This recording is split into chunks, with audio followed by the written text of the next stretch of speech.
Now on Film 4, Jamie Lee Curtis talks about her role in the new Halloween film, which picks up the story 40 years after the original.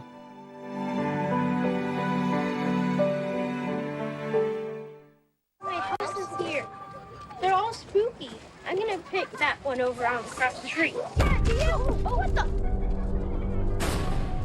So Halloween is told 40 years later. We find Laurie Strode in isolation. Trauma isolates people. Trauma that is untreated, uncared for, and has wreaked the havoc that trauma will wreak on a human being without treatment, without support. She has lost her family. She has lost all friends, any real contact with anybody. And she lives in a paranoid state of preparedness and conviction. And that combo, preparedness and conviction, has basically removed anything else from her path. I have prayed every night Trick or treat! that he would escape. What the hell did you do that for? So I can kill him. There was no way we could make a Halloween movie to honor the first movie by including all the other storylines because I'm dead in one of them. So it would be, then you're talking about ghost stories, and that's not what we wanted. So clearly what we've done is basically cut them free. They exist. If you love them, go see them. But this movie connects only to what happened to Laurie Strode in 1978 and what's happening with Laurie Strode in 2018. Michael Myers is a human being who killed his sister when he was 6 years old. And he came after you. We just want to know why. We want a glimpse inside his mind. Michael Myers murdered 5 people. And he's a human being we need to understand. They're transferring him. Tomorrow, 7 o'clock.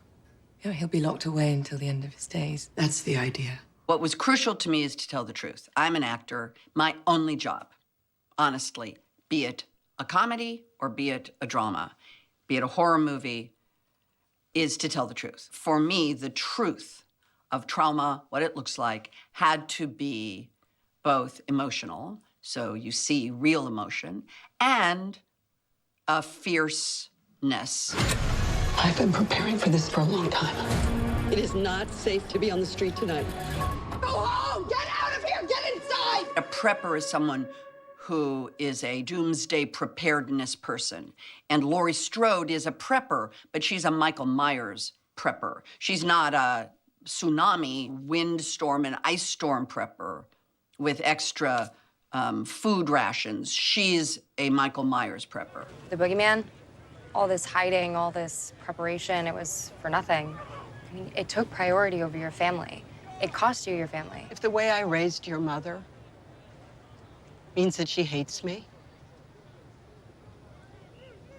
but that she's prepared for the horrors of this world, then I can live with that. Say goodbye to Michael and get over it. Andy and I managed one dinner before we started shooting, and it turns out she and I are almost identical. Not, she's gorgeous, and I'm kind of semi-cute. She was discovered, I was discovered. She was going to college, I was going to college. And we both are starring in Halloween for our first movie. Judy and I didn't get to know each other at all. But you see, our characters are in conflict from the beginning. So it was perfect that we didn't know each other. We barely said hi before we started working. And because our schedules were different, we didn't spend any time together. But it was a kind of a perfect thing. Andy and I bonded in a big way. Judy and I barely got to know each other. I need to protect my family.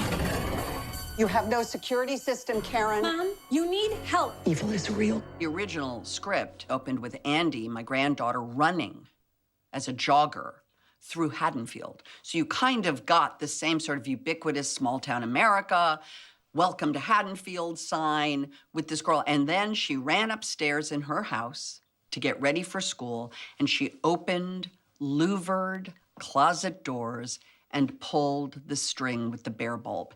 And you see, as soon as I read that, I went, oh, we're back in the closet. And it was putting us back in the closet 40 years later like that. And I thought, oh, these people are really good. That's very clever. The movie opens now in the insane asylum where Michael Myers is in this beautiful sequence that's just terrifying. Michael, I've got some people who'd like to meet you.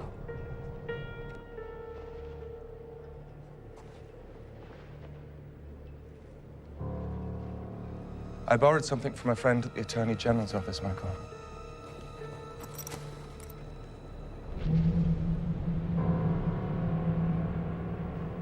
You feel it, don't you, Michael? You feel the marks. Say something, Michael. Say something, Michael. Say something! He's the ultimate poker player. He has no tell whatsoever.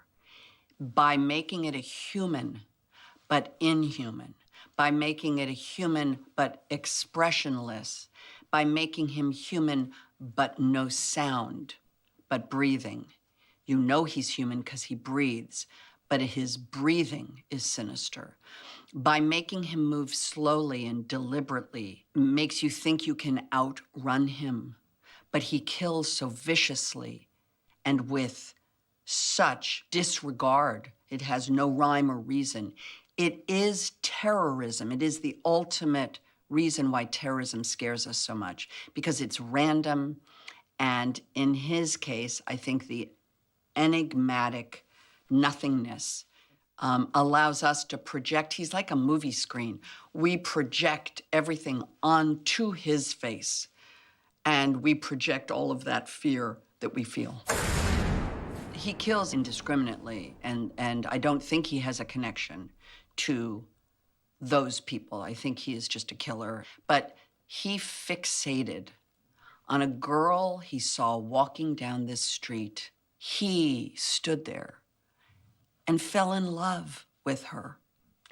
And even though it's a very sick and obviously dangerous obsession, that connection is real. And she is now Loomis. She now knows that he will come for her. I don't know why that is, but that was just John Carpenter and Deborah Hill creating a love story for the ages. Dark, twisted, violent, crazy, scary, heart-pounding, but a love story nonetheless. And I think that's the secret to why Halloween is so successful. Karen! Michael's here. Get downstairs. Go, baby, go! What makes a great horror film is a connection. That's what this art form does. It connects you. And I think what fails in the replication is that they replicated the knife thrusts, they replicated the look, but they missed the inherent connection between humans. And that's why Halloween was successful. That's why this is successful. We got a review from Rolling Stone that's 5 words, individual words with a period at the end. And their review was, "You will freak the out." That just guaranteed me that what we went for worked.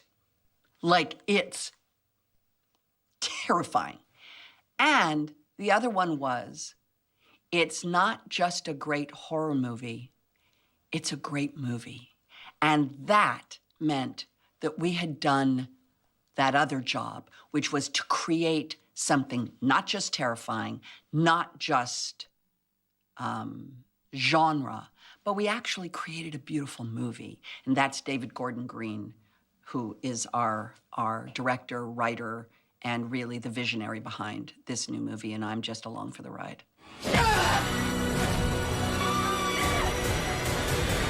I'm very happy, very proud to represent this woman, Laurie Strode, at a time when women are standing up to be counted, to share their experiences, and their hope that you can survive them.